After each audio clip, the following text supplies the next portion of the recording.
Walaloo Ustaaz Mu'aaziif.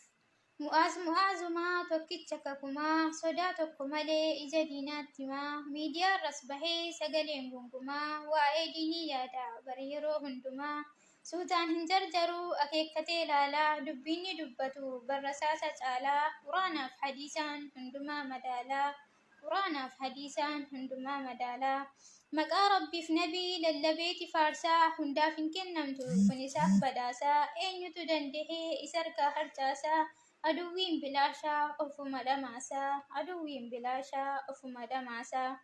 Nama dabarsuudha barnoota gaggaarii, Rabbit isaaf kenne beekumsa akka bahrii, itti saafa dabaluu sirraa hin fudhatin gooftichi jabbaarii, itti siifa dabaluu sirraa hin fudhatin gooftichi jabbaarii. Ati diiniif ta'ii nama amanamaa, hedduu si jaallannaa leenca fakkii namaa, hedduu si jaallannaa leenca fakkii namaa.